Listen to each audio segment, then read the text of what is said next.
would you look at that? We made it to the end of 2022, though it can feel a little bit like we barely made it there. I'm sure there's a lot that's happened for you this year, and it was a big year for me too. You see, I kind of fell off anime when I got to college. Oh, sure, I watched a few a year, but it wasn't really more than 3 or 4 a year in total. I just didn't have as much time as I wanted to, and it wasn't like I was subscribed to any services for it. After graduation, I had to get myself a big girl job and had other things that I was putting my focus on. Early this year, though, I got an itch to watch a few shows, and so I set myself up to start watching seriously, sampling more anime than I ever had before, more than I was watching in middle school and high school, and of more variety. Starting with the spring season, I challenged myself to sample every show that came out that I could, with a few caveats. I only focused on full length shows, not shorts, and I wasn't watching sequels or spin offs that I wasn't going to understand. In total, this led to me finishing 67 shows, dropping 41 shows, and watching 8 movies. That's more anime than I've ever watched in a single year before. Along the way, I set myself up with a TikTok account and started making videos about everything that I was watching, just documenting my experience and thoughts on each show. Mostly because I knew I couldn't be info dumping on those thoughts with my roommate all the time. It turned out to be a great outlet, and now I'm giving something a little more long form a chance. And how better to start than going over my top and bottom shows of the year? We're gonna actually break this down into 3 categories, though. The first one is going to be what I consider to be the best shows that I watched. These might not be the best shows that came out this year, but these are the ones that I personally enjoyed the most. I'm not going to put something popular in the top just because other people liked it. These are the ones that are my favorites. I am limiting things that just came out this year, though, even though I watched some other titles. I'm also excluding sequels, even though there were some really phenomenal ones this time around. The second category is the worst shows that I actually finished. This means the shows that were lesser or that I didn't like, but I also have a full and complete picture of them because I watched every episode along the way. This can include sequels, though, unlike my best shows. The third category is also worst shows, but it's the ones that I ended up dropping. I feel like these have to be separate because I don't have a full and complete picture of everything with these ones, just as much as I was willing to put myself through. It's only fair I make it clear how much of them I consumed before dunking on them, though. And we're going to approach this in a general compliment sandwich style, I think. So we'll do a best, a finished worst, and then a dropped worst, and then restart the cycle. Okay? Okay. To start with, number 5 on the best list is going to be Raven of the Inner Palace. Of the handful of shoujos that we got for the fall season, this one was absolutely my favorite. It takes us to the Inner Palace, home of the Emperor's concubines and all the staff that attend to them. However, this is a world that's a bit full of supernatural happenings and ghosts, given the way that there have been 2 revolutions in living memory and the politics of the Inner Palace itself can often have deadly consequences. The titular Raven consort is a bit of a special case, though, as she doesn't have the duties of a normal consort, and in fact, the Emperor is supposed to sort of stay away from her entirely. But all that changes when he does come to see her, seeking out the mysterious powers that she's rumored to have. What's nice here is that despite all the supernatural happenings, the characters feel grounded. When I learn their motivations, they feel believable, and a lot of them are really sympathetic. There is some light teasings of a romance here, but because nothing can really come of it given the current dynamics, more focus is put on our main character building out other relationships, which I appreciated getting to see. By the end of the season, she's got a pretty solid support network, and you can see that in the way she behaves and talks to others, that having other people around and not being on her own all the time has really changed her life for the better, and changed the way that she views her own life. It's beautiful. The animation is also beautiful. Sure, it's not perfect all the time, and there is animation reusage here and there, but what stands out to me is the way that flashbacks are handled. There are a few that are more standard, but for the most part, each flashback is done in an almost puppetry style animation that never fails to grab my attention and allows them to verbally cover all the details while not really depicting anything gratuitously on screen.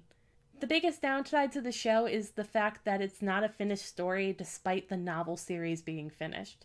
By the end, some of the momentary questions have been wrapped up, but there's still a lot of bigger ones that have yet to be solved, and the cycle that is keeping our lead trapped where she is has yet to be broken. However, given the way they teased so heavily for a second season, I'm going to hold out hope that we get more. The fifth worst show that I finished was Love After World Domination. This one wasn't outright bad or anything, but I would consider it a 5 out of 10 show where both the good and the bad are in equal measure. For the good, the main relationship is cute enough and some of the side characters entertaining. It's not like I was entirely bored when I was watching it. The ideas for how an evil organization inside a Super Sentai universe actually functions on a ground level were cute, and I enjoyed diving into them. It's a little hard to list the good things, though, when they're not even the best example of what they're doing. For the bad, let's start visually. First off, it's a fairly simply done show that doesn't have super strong animation chops, it seems. There are a few moments that look great, but otherwise everything is just okay. This is really apparent in the finale, where a lot of time is spent just kind of flying around in an action scene, but it's directed so poorly that you couldn't even completely tell what's going on. Then there's the issue that this show presents itself as being a fluffy and wholesome little romance comedy, but then has these out of nowhere fan service moments that just feel out of place and jarring with the rest of the show. Even Desumi's costume feels out of place. I admit that I'm not the biggest Super Sentai buff, but even a cursory Google search of female Sentai villains show me only like one or two that were dressed like her. I understand that fan service is there to hopefully move merch, but it ends up being a detriment to the show as a whole. Then there's the issue that the show never feels like it has any stakes. Yeah, it's a silly little comedy show that's not really trying to hide that it's mostly here for the laughs.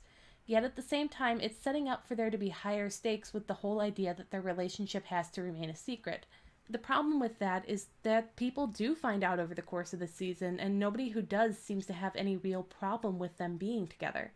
The fact that when the secret does come out, there's not really any consequences makes it feel like it doesn't need to be a secret in the first place, which makes the whole premise a little less interesting and had me losing interest in this one over the course of the season.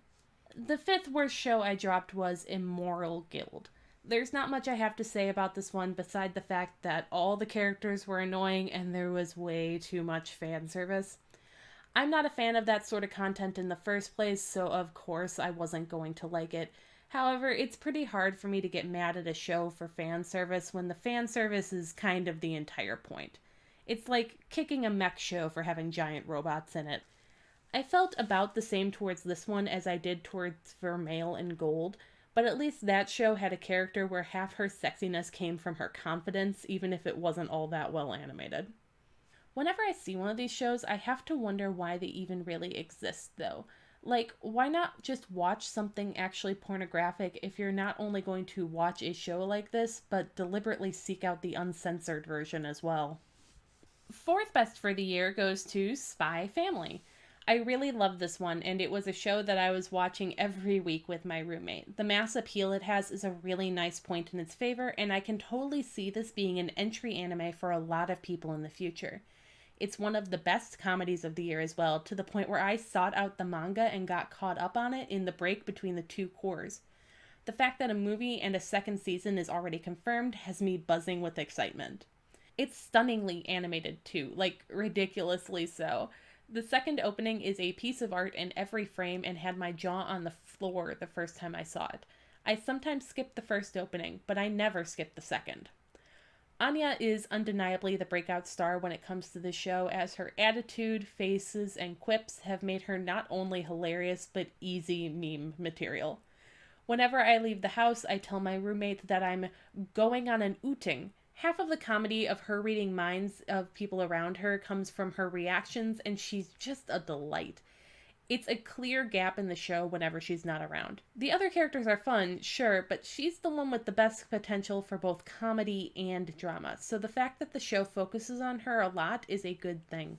Really, the only thing that I didn't like is the way that Yor's work as an assassin happens largely off screen in comparison to what we see of Lloyd doing his spy work over the course of the season.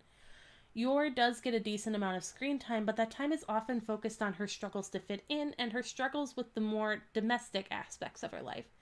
Sure, that is interesting, but it leads to Yor's place in the whole setup of the series feeling a little more incidental than it does for the other characters. We see Lloyd thinking about or doing spy stuff a lot, and Anya is reading the minds of people around her constantly. The lack of focus on Yor's thing, for lack of a better word, is disappointing. However, as a reader of the source manga, I know this is largely the fault of that, and that we're going to get to see a decently lengthy arc about Yor working in the second season. Fourth worst finished is The Devil is a Part-Timer Season 2. The fact that this season even happened was something of a shock to a lot of people. Not only had it been 9 years since the first season had aired, but the light novel series had concluded as well, so it wasn't like it was even coming to hype out the books or anything. I was excited though. I had just finished watching the first season after a long hiatus from it earlier in the year, and while I didn't love it as much as some others, I was willing to give the second season a shot. That being said, the results of the season we were given here and finding out online just how these light novels end mean I have no interest in a hypothetical season 3 if it ever were to happen. The biggest problem that I had with the first season is that it was essentially trying to grow a plot. From my view, the entire setup of the show was essentially a slice of life comedy premise. Lord of the Demons gets isekai'd into the modern world and tries to build himself a new life while also having a few delusions of grandeur on the side. It's ripe for comedy. I was even fine with Emmy being thrown in there as someone who could play a little bit more of a straight man and have her own comedic elements as well. The problem is that they just kept adding characters and plots in there, and each of them is less interesting than the last in most cases. It was frustrating this season, seeing an arc start where they were maybe going to pick up an odd job for a week or two, just to have it end up turning into some kind of supernatural happening at the end. This isn't helped by the fact that every character that's in the orbit of Mao has to have some reason to come along to keep them in the story. Unlike some others, this series just isn't willing to do something like let Emi or Urushihara stay behind for an arc just to cut down and focus on a smaller cast. Then, because everyone has come along for the ride, everyone has to have some kind of moment that ends up justifying the fact that they came along, so arcs can feel bloated and slow, even at the best of times. Like I said, I wasn't completely enamored with the first season, but at least it was willing to have some more fun with itself at times and only really had a plot like this in the back half of the season. Season 2 opens with a whole arc about the group having to take care of a baby. That could be interesting, but it ceases to even be an issue before the end of the season when Emmy is able to essentially poof the baby away when needed. It's an element added to the series that shakes things up, only for it to be removed from the equation the second it becomes something that the writer has to actually consider and work around. That's not even getting into the way that the animation looks worse too. The first season wasn't super groundbreaking, but it still looked nice. Now everything feels stiffer, which is disappointing to see. It makes the whole proceedings feel cheap. And that brings us to the fourth worst that I dropped.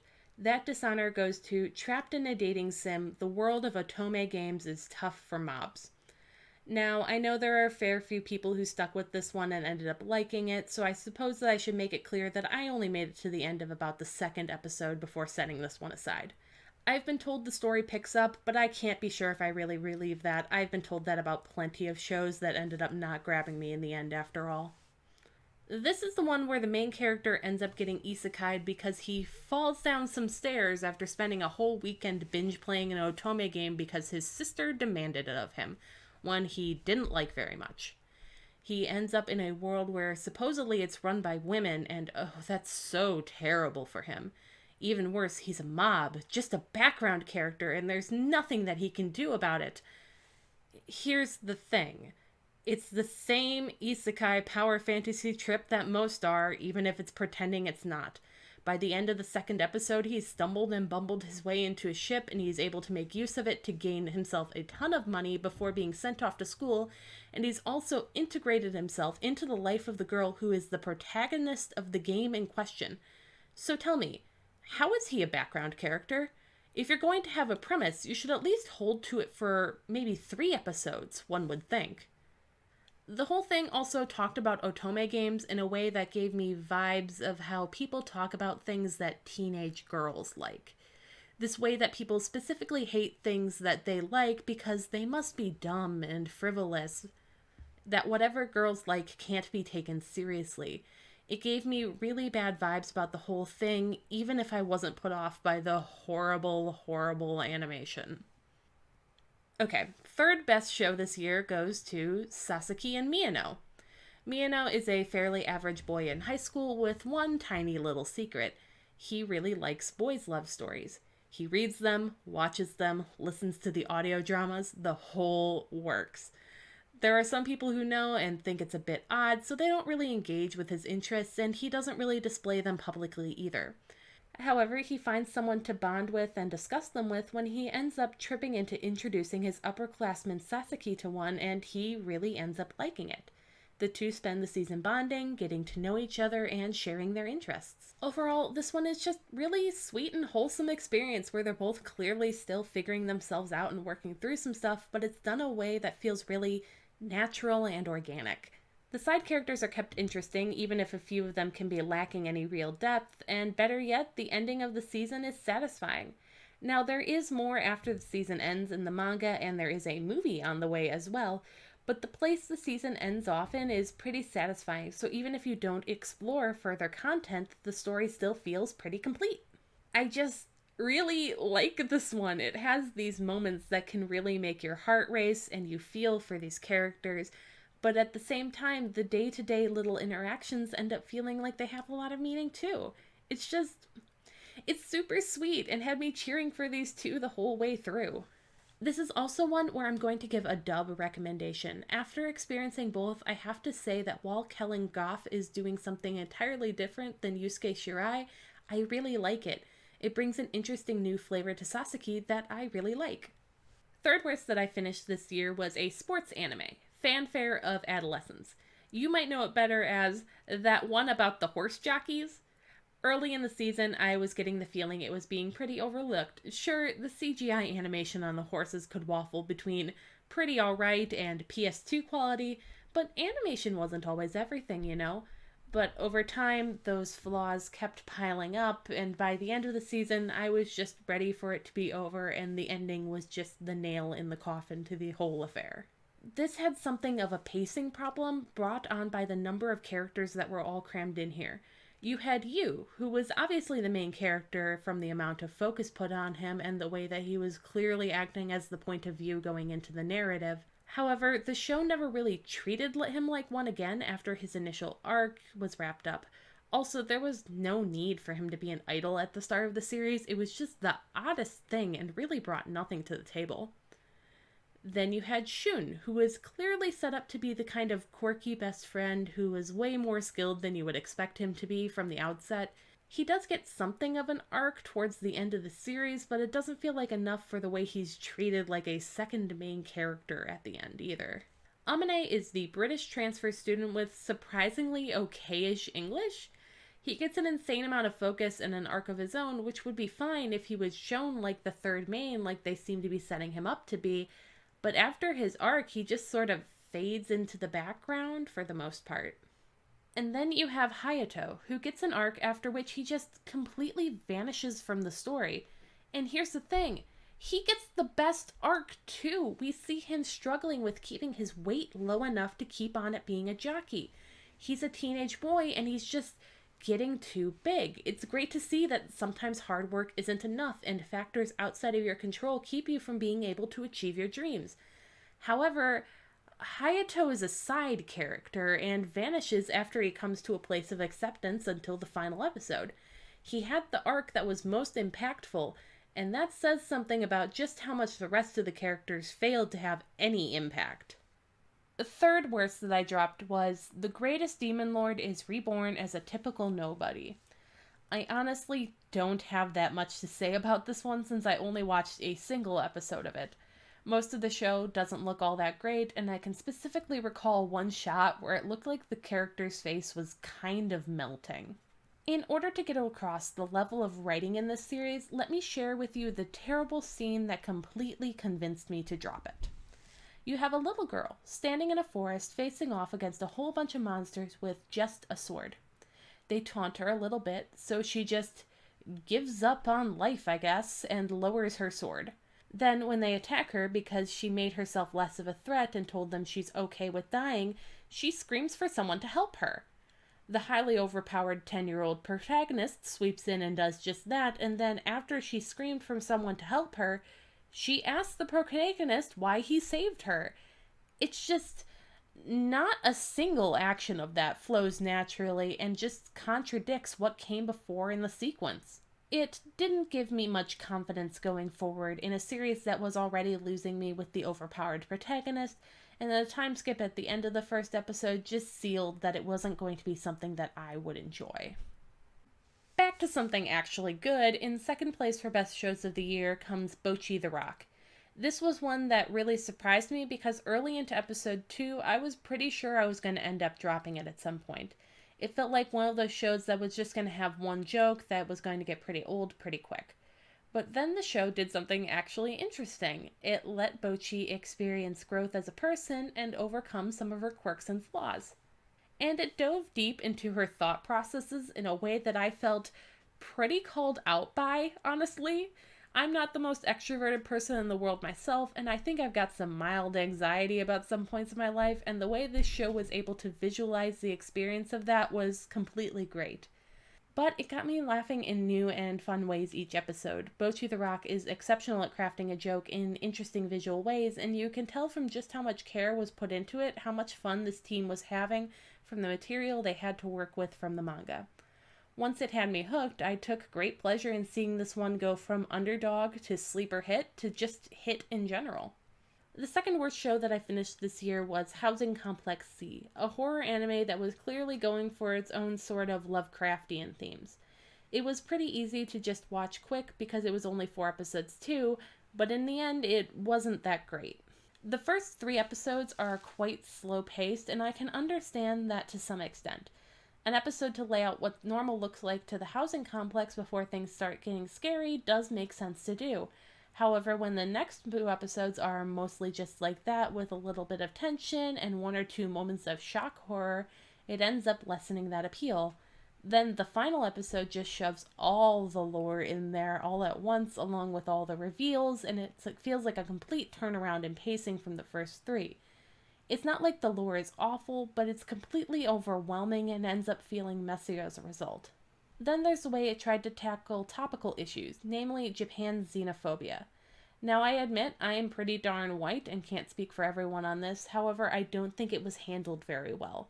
There's only really 2 non-Japanese characters that have more than a line or 2, leaving the rest of them to end up just pawns of another character.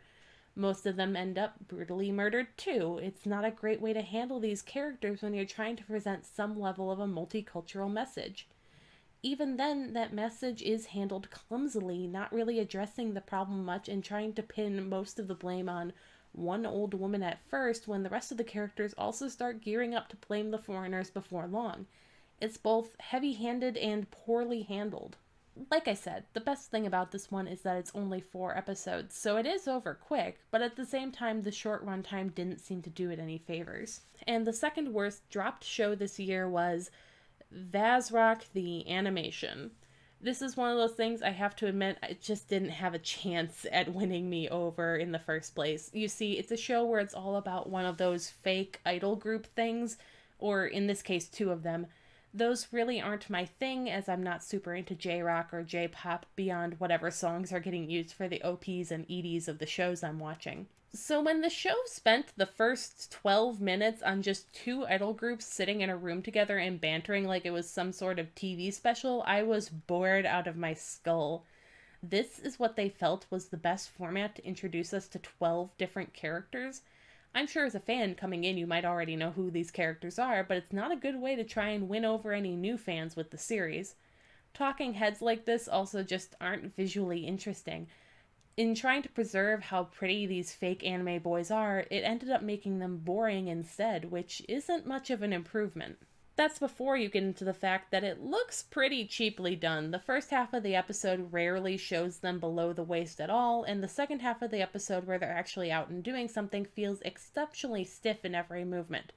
It also stands out that their facial expressions don't change a whole lot from keeping this pleasant smile on all the time, because that's what the fans expect to see of them. Like I said, this one had little to no chance of winning me over. However, the whole time I watched, I ended up just feeling bad for those who are existing fans. Surely they deserve something better than this, didn't they? Okay, before we get into my top show of the year, let's look at some honorable mentions that didn't make the top 5 in no particular order. Demon Slayer, the entertainment district arc, for being perhaps not the most original thing in the world, but still delivering on simple and straightforward shonen action well with stunning animation. Ranking of Kings. This one didn't make the highest echelons because it kind of falls apart a little bit in the back half, but it's still a delightful take on a fairy tale sort of world. The Executioner and Her Way of Life. It's good to see some more female-led isekai, even if this one didn't have a very complete conclusion. The time travel elements at play are a lot of fun, and it honestly gets here by killing the generic isekai boy in the very first episode. Salaryman's Club, for just being a decently solid sports show while also being about grown men who aren't pros and have more on their plate than just the sport. Tokyo Mew Mew New, for giving me just what I was looking for in a fun little magical girl show this year. And the best show I finished this year has to go to Akiba Maid War. This was just a really fun take on Yakuza or Mafia stories that took it out of the back streets and into Akihabara. It's really something of a marvel for the way that it's able to so deftly balance the tone. On one hand, there are elements of comedy making these supposedly dire situations funny by making it all about cute maids instead of what you would expect for hardened criminals, even though so many of them are. Quite honestly, what drew me in is the way the characters are treated with some level of respect. Despite being all about maids, the fan service is quite limited, allowing these costumes to just be clothing instead of material that's meant to entice. There were a fair few characters who were older women as well, instead of everyone being in their teens or early 20s. They might not have been quite drawn to look much older than the rest of the cast, but you could tell from the way they carried themselves and the experience that they had. I thought the show was really going for a game of break the cutie when it came to the lead, and while she did have some clear moments of doubt, it was just that, momentary, which I really loved. It's nice to have a show where the world can be cynical, but you don't have to respond to that with cynicism of your own. It also showed that wouldn't fix everything immediately for her, and that she would have to work and struggle for the type of world she wanted to create for maid cafes. And another thing, none of these girls are ever shamed for enjoying girly things. Is it a bit surprising that Ranko is so attached to the little cherry headband? Sure, but that affection is never looked down on. Zoya wants to run away and be a maid? Of course, she can wear whatever frilly dress she likes. Sure, it's not an easy choice, but it doesn't shame these girls for embracing these things, and as someone who often sees things that women and girls like look down on, or characters who have to give up their femininity just to be badass, I appreciated that. And so, honorable mentions for the worst shows I finished go to Heroines Run the Show, a fairly alright show up until the last arc of the season that just really botched the handling of things and squandered all the goodwill that had been built up. Phantom of the Idol for just being kind of okay at best and boring at worst, with characters that were a little inconsistent and terrible CGI models. Shinepost, another idol show that was just okay at best and had a manager character that would swoop in and solve everything no matter what, which didn't feel interesting.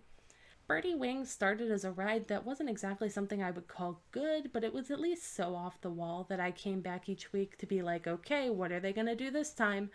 Unfortunately, the second half of the season ended up being so boring and conventional that I don't even know if I'll watch the follow-up. And Yurei Deco, for having some of my favorite world building and themes in the first few episodes, scrambling the pieces up in the fourth to make a completely different show that I didn't like nearly as much, and then also botching the ending. The worst show that I finished, though, has to be Smile of the Ars Notoria.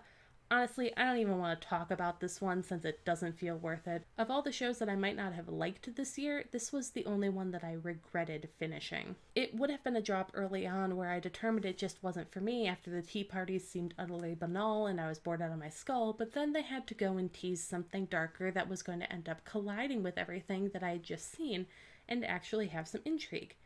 In the end, nothing ever came of it, and I was stuck sitting through episodes that I didn't even like. I take comfort in the fact that the servers for the mobile game this was meant to promote are going to be shutting down in a few months, so I can feel a little victorious about that. And honorable mentions for the worst shows I dropped are A Stabbed Life Great Escape for just not being for me and going multiple episodes without setting up a reason for anything to be happening at all. It felt like I got dropped in at the middle of season 2. Skeleton Knight in Another World. I know this one likely turned out to be just some kind of plain power fantasy isekai and all that, but focusing the entire first episode around a sexual assault scene that was played for titillation rather than horror turned me off the whole thing so much that I didn't even want to bother. My isekai life, I gained a second character class and became the strongest sage in the world, not only for having one of the worst and most loaded titles that I've ever seen, but for also being one of the most generic power fantasies that I've ever seen as well, with nothing that intrigued me. Extreme Hearts for bad animation, nonsensical plot, and some of the strangest setup that I've seen in a while. And Shinobi no Itoki. This one certainly wasn't my thing, but the way it felt like every character was holding the stupid stick for the plot to even happen in the first place gave me little confidence of it actually going anywhere. And the worst show I dropped was Harem in the Labyrinth of Another World. Just about everything that I could say about a moral guild, I could say about this one. Sometimes the levels of fan service and sexual content of a show gets to the point where you look at it and go, this is just porn with extra steps. Which, to be fair, if that's what you're looking for out of a show, I guess that's fine, but it's definitely not for me in the slightest and not what I'm looking for when I sit down to watch an anime. Like I said, it's hard for me to get mad at a show for doing fan service or lewd things when that's abundantly clear that that's the entire point of the show in the first place. It's not my thing, but god, did this one just have to go and put me off further. It's one thing for your isekai protagonist to be just kind of ambivalent to the whole slavery thing going on in the world around them, but it's a whole other level for them to be active and willing participants in it. It's another level beyond that still to have it not only be slavery, but explicitly sexual slavery. I don't care what the show says about how this girl has consented to everything whoever purchases her wants to do. She's not in a position that she can give full and free consent in the first place. It's just gross and weird and makes me super uncomfortable. So that's it. 2022's anime summed up for the most part. I would love to hear about what you dropped or loved this year down in the comments, even if you disagree with me. Everyone has their own reactions to media, and there might be reasons why you felt differently about the shows that you watched. I love a good discussion, so please give your reasoning too, and thanks so much for watching.